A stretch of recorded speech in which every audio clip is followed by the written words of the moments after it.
Signed by the camp's owner. Oh, Jack. Yeah, he retired to Orlando. His son's run the business now. Must have double booked. Sounds like Normie in confidence. Well, see you around, Sarge. I've been preparing these boys for the last 364 days for my ultimate wilderness challenge. That is happening this weekend. Cadets, help them pack and load. Outcast taillights in 1,600 hours. Sir, yes, sir.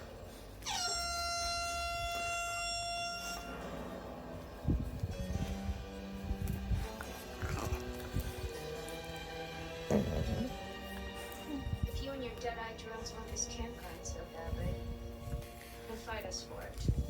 Excuse me. Winner takes all. Loser goes home. I like the sound of that. Unless you and your boys are not up for the challenge. Okay, pigtails. We speak the same language. What are you proposing?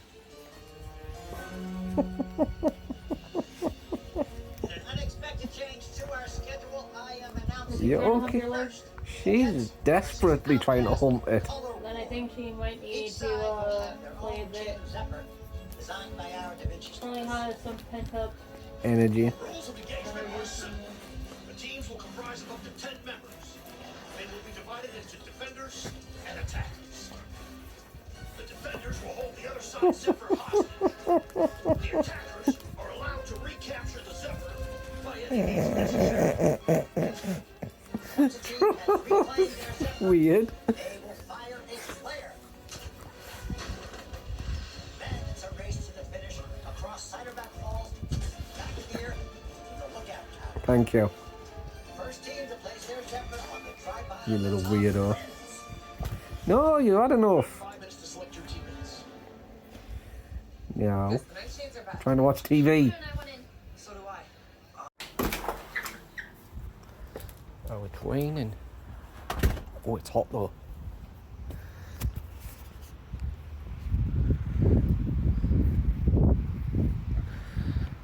Yeah, I'll have to do.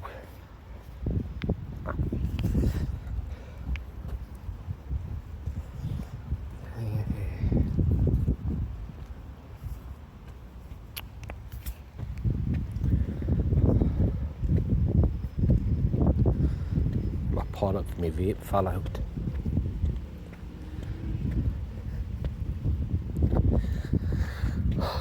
Either that I picked up the wrong device.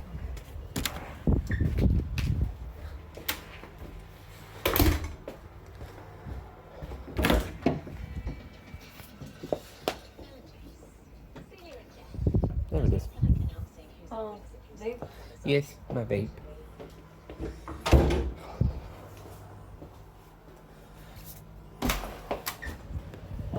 You alright?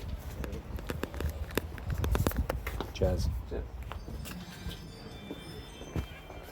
I mean, I'm gonna get there. Becca Dillon, Vanquist, Rebecca Dillon. Are you about tomorrow? Tomorrow, yes, we're at the hospital at 9 o'clock. Oh, you're saying that it's just to do that roof.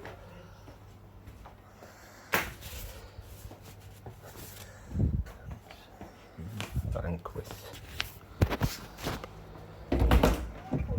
Any of that. Join us again next time. for Bill. more bargains. Oh shit. Okay. Mail.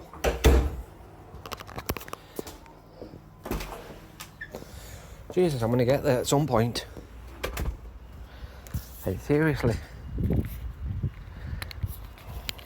No wonder the thing doesn't fit in properly. But it still works. I had to do my trick again because we ran out. The vapes died. It's this one. Oh, I said I was going to do a video on it, on how to do it. It's pretty good. I remember one day I ran out of a vape. In fact, I had a jerry rig one. I had the pod, but the device was broken. It wasn't working, so, and I didn't have, it was like 11 o'clock at night. And at this point, this was when I was a night owl.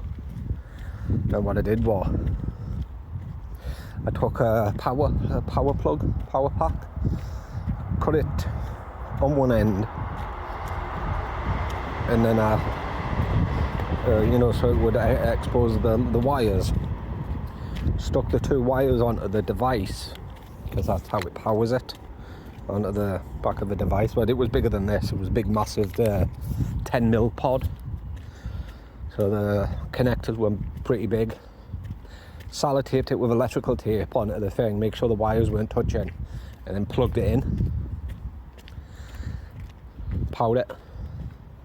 But it was continuous. And it was a hard hit. Did it a few times, I went dizzy. It was permanent electricity on it. There goes the pod again. But yeah, because when the devices are only allowed to power out a certain wattage, it's like the ones we got from America, they're illegal because of the wattage.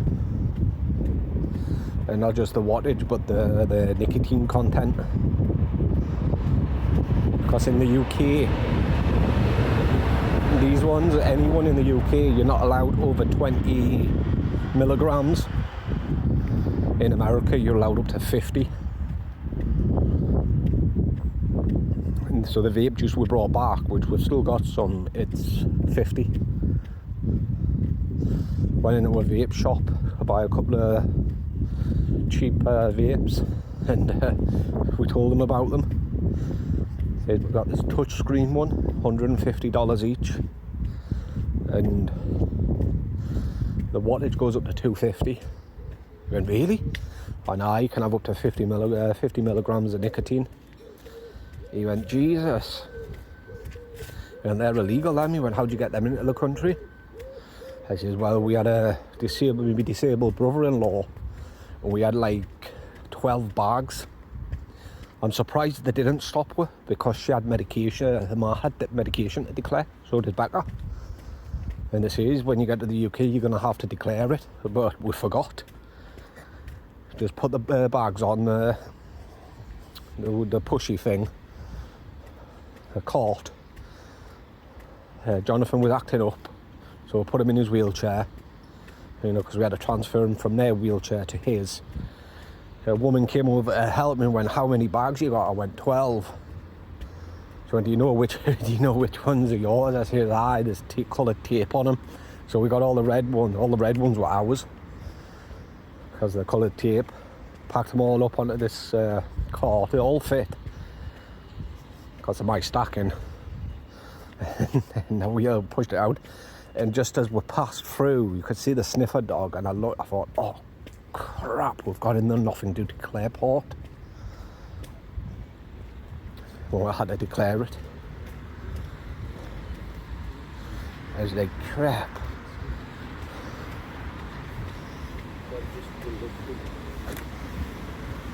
But we didn't get stopped.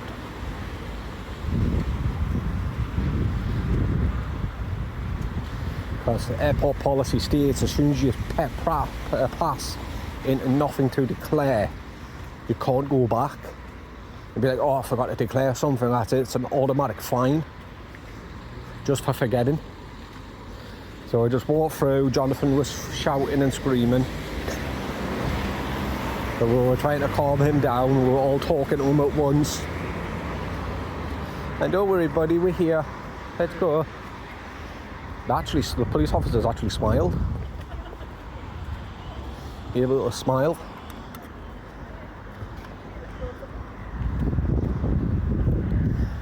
It was mad. But like, we got through. We went straight to the taxi rank. Paid for the taxi, because you got to pay for the taxi there, and then only came to 9 quid, because we were going to the hotel, weren't we? But the taxi, it was the biggest one they had. But we put all the bags in, he says, nah, I can't take him in the wheelchair. I says, well, it's only down there. So I says, Ma, you go in the taxi, and then me and Becca will wheel Jonathan down. So we did.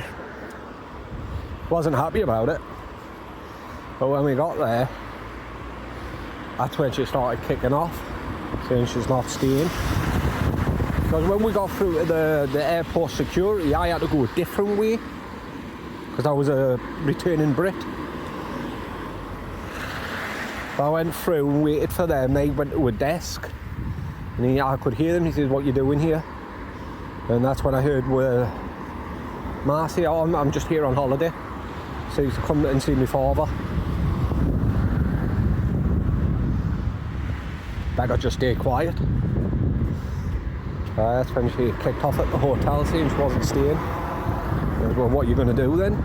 So, well, so now she was saying Grandad won't let her be stranded. So she'll go down to him.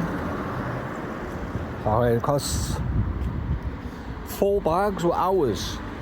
That's all. We only had the allowance of 2 bags each. And that was it. And there were 12 bags. For what? 8 of them were hers. And they were big and heavy, because for some strange reason, we don't know why, but she packed a load of books. Like in 4 of the suitcases, it was just full of books. And her excuse was, I didn't know if the UK would have books or not. And me and Becca looked at each other like, what? Okay. Because when we were walking up to the hospital one day, we walked past a charity shop and they had books in the window, and she went, "Oh, so you do have books over here?" I stopped and learned them. Well, of course we do. But yeah, 4 bags full of books. Hardly any clothes. There was just a lot of stuff that she had at the old house. I was like, why?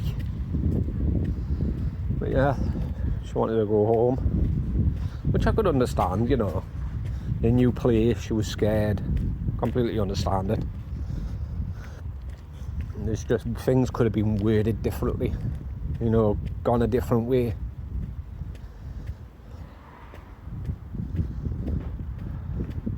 The reason why I'm walking down here is because I've got to go to this pharmacy. I don't know what happened or why, but when I went to pick my meds up the last time, you go through Lloyd's, you can either have it delivered or you can say I need my meds now, and what they'll do is they'll send you a code and you take the code to any pharmacy, which it was this one because it was closer to us where we were at the time. And it says any new, I might not should have caught on then, because it says any new people that come to the pharmacy, we've got to do a blood pressure check. And he checked my blood pressure.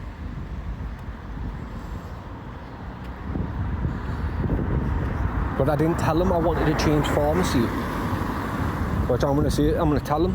I'm going to say, why is this my pharmacy? I didn't give permission for you to change it.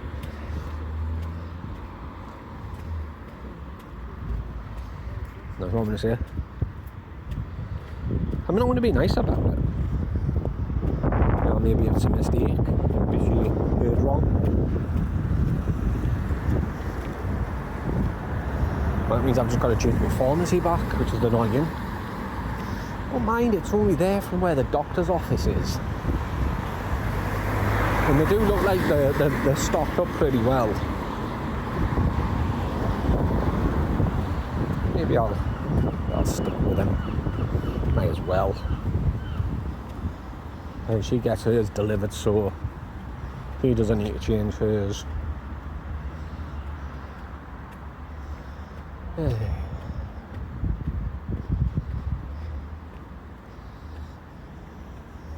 I says to the doctor,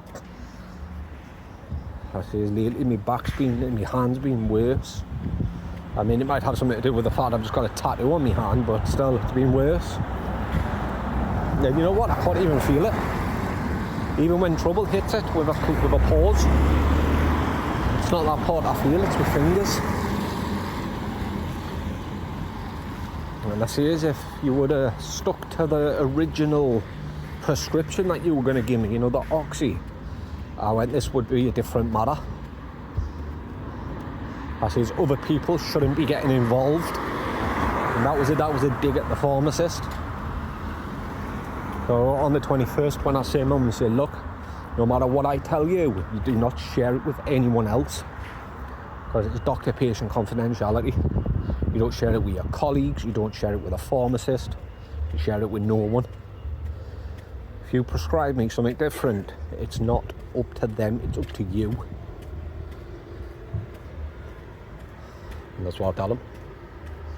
Just I've had enough of waking up with my back being sore. And I can feel it now. I just know as soon as I get in, or probably tomorrow, I'll be right back to square one again. Bloody ridiculous.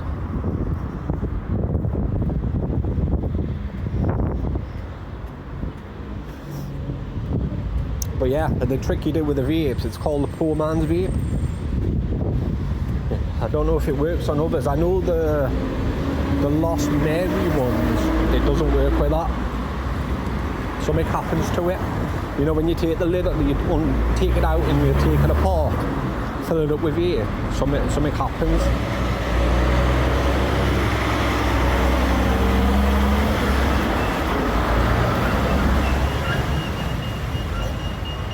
I just don't know now, because they're all refilled. Oh, but mind, they weren't the disposables when I tried it. I don't know, maybe they've changed. I had something on it, so when you took it off to refill it and you put it back, it wouldn't work. Even these ones have changed.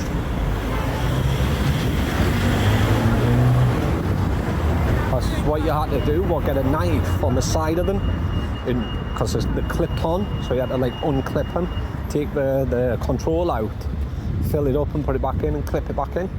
There's no clips on this one. It's easier to take apart and it works.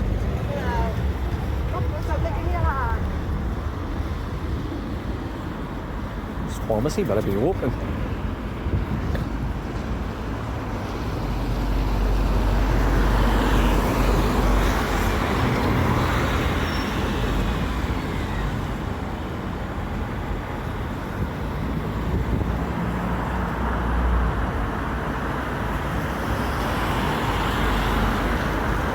I don't know if it's the doctor or if it was them that changed my pharmacy, so I can't really have a go at anyone. I think they'll just tell me it's simple, just change your pharmacy back, which I shouldn't really have to do.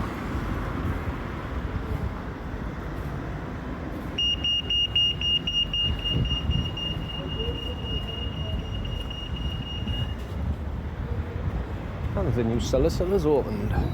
Anyway, I'll be back.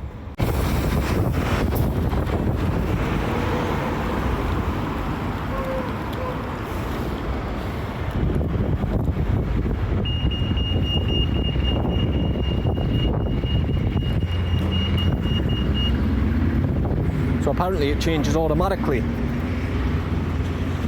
When did you come here for a one-off prescription? I says, aye, Lloyds Direct sent me a code because I needed my prescription sooner and I was in the area. She went, yeah, she went, I would have done it.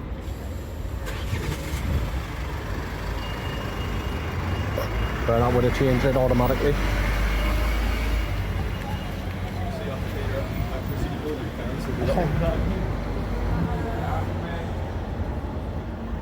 So, but mine, they were friendly enough. And all you do is go into that app and change your pharmacy back to Lloyds, then or contact your doctor to do it. I went, I think I live pretty close, and I'll just keep it here. And then the head pharmacist came out and went in again. He went, can I check your blood pressure? And you've already done it. And you did it the last time I was here. And, oh, okay then.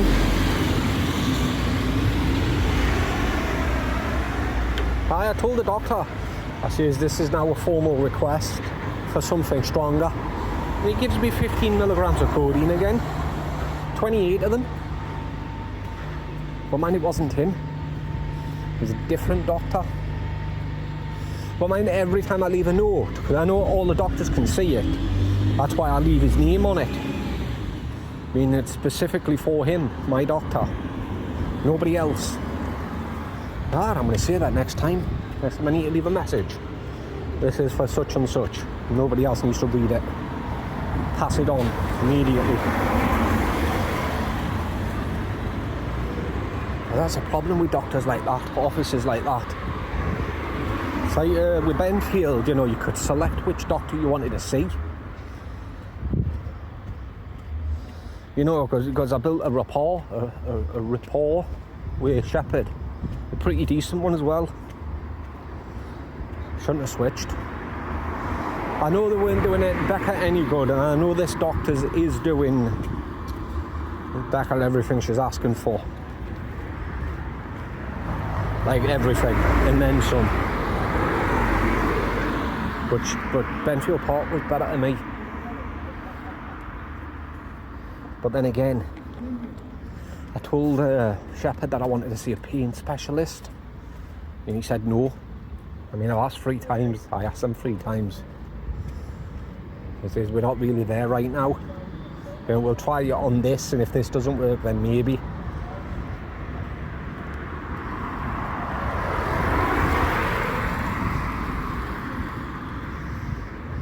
And all he was doing was, he was, again, just keeping me, well, mind, he was keeping me on codeine, but it was 30 milligrams. You know, they didn't reduce me down to 15. Because when the pharmacist rang me and says, would you rather be on 2 30 milligrams a day or 3 15 milligrams a day? Excuse me. And I said 3 15 milligrams a day, and she rang again. And says, right, you'll be taking 2 15 milligrams a day. And I says, whoa, you said I would be able to take 3. She went, no, we'll take 2. You know, she was kind of snobby about it.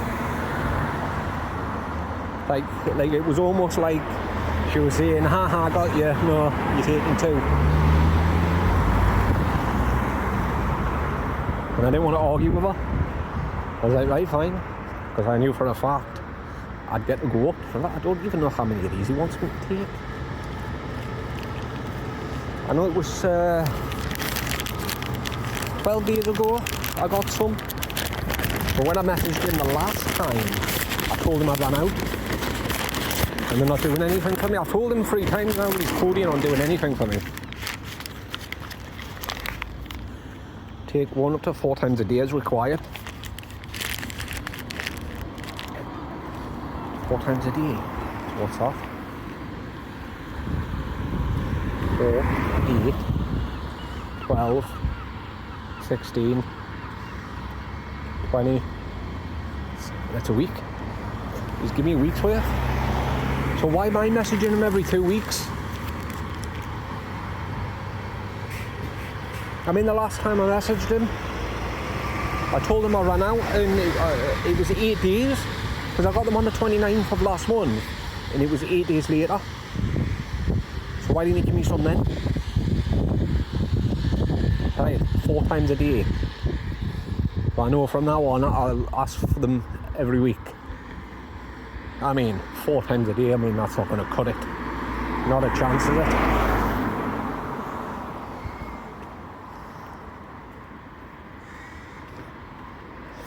But yeah, on the 21st, I'm just going to tell him. Listen, look, from now on, you do not tell anyone what I say to you. You give me medication, you stick to it.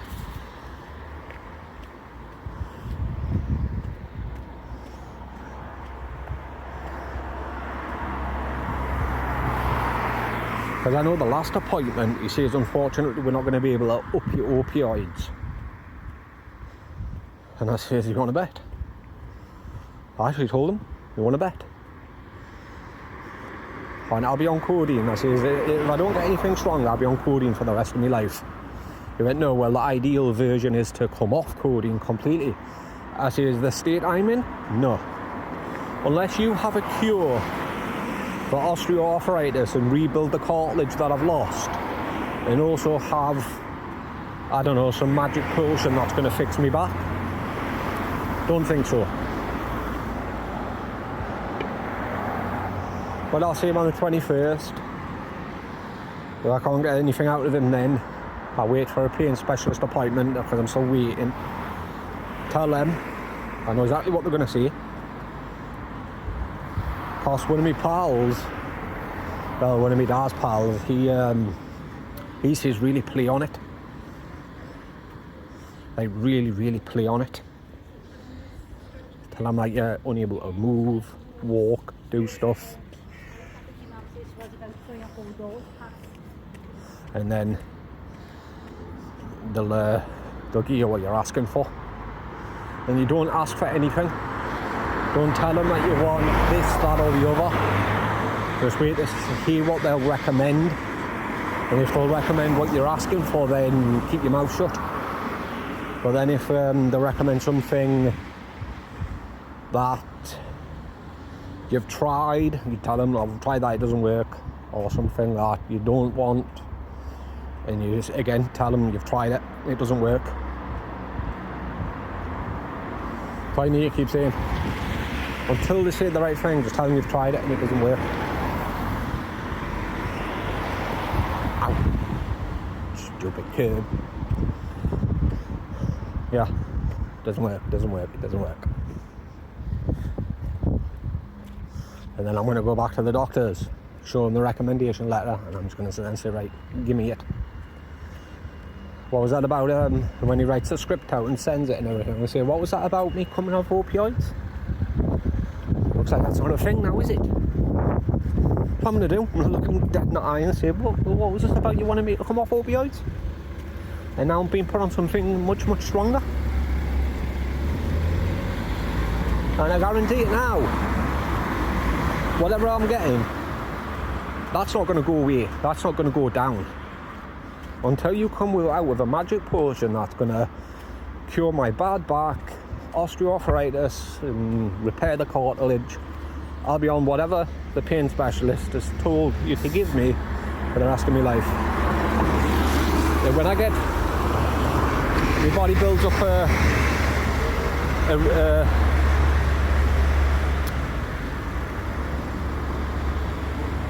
builds up that thing. What's it called? It's on the tip of my tongue. You know when your body gets used to it, and I have to up the dose? I forgot what that word is. But when my body gets used to it, you'll be up in the dose. You won't be lowering it, you'll be upping it. Now that I'm on this, I'm never going to let it go. And if you try, that's when you'll see a side of me you're not going to like. Yeah, I'm not like, yeah. Because another pal told me to be like that. Then look at the first, because I told him about the first time I seen him. He went, yeah, he says, because you had that attitude, you had that anger in your voice, because you were in pain. And that's why he sees he was going to do what he sees he was going to do.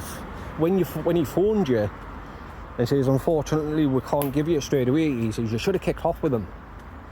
And if you would have kicked off and says, no, you are, this is what's going to work, so you are going to give me what you say you're going to give me, then like really kick off, it is, you would have got it. It is because when you think about it, the patient comes first, and that's their job. And it doesn't matter who recommends that you don't get what he's trying to give you, or saying it's inappropriate or whatever. You simply tell him, yes, that is what I'm getting. Because he did. One of my pals had a heart attack a few months ago, and he still gets his meds because he goes in and kicks off with them. They even talk about reducing him or taking it off him. He goes nuts. He goes, no, you're not. I don't think so. And they don't. So maybe it's true, you do, because it's like I told Becca, give him a bit of an attitude, be a bit angry, and she did. She wasn't polite to them, she was angry. And that's when the doctor says, right, we're going to give you what the pain specialist has recommended. And she did. She got a bottle and a half of Oromorph, which is liquid morphine. Tell you what, that stuff's strong. She got that. She got baclofen, which is a muscle relaxant, a really powerful one. but that's out of stock. She's waiting for Lloyd's to receive stock and then they'll send it out. And then she got pregabalin to help her sleep and nerve pain. So she's happy. She's really happy.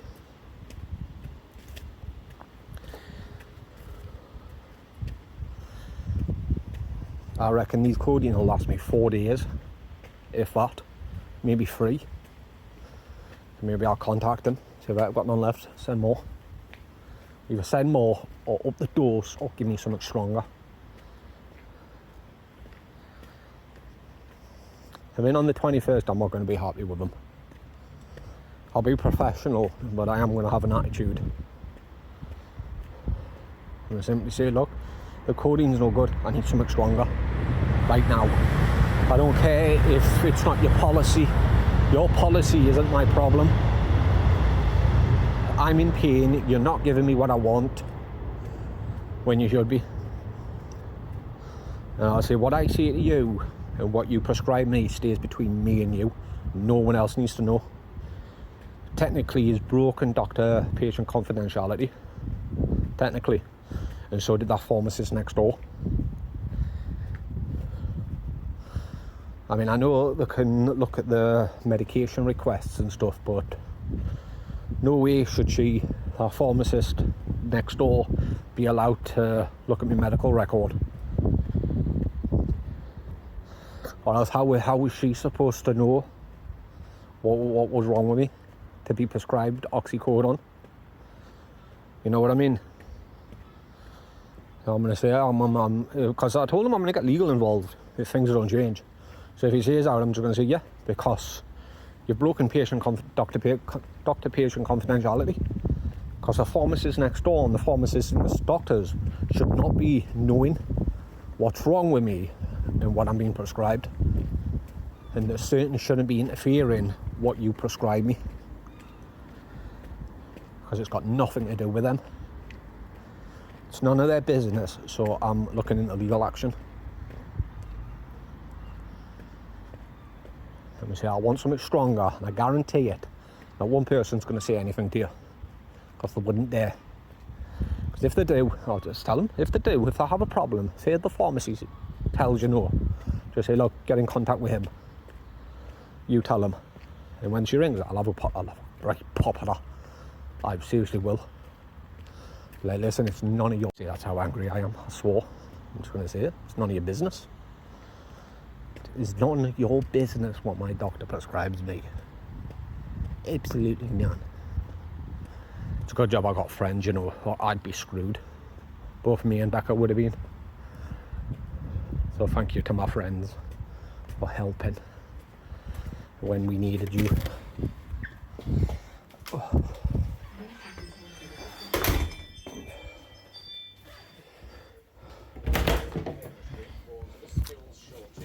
Hi, babe. Hey. How are you, babe? Yeah. You still being a babe? You still being a babe, boy? Oh, she's small.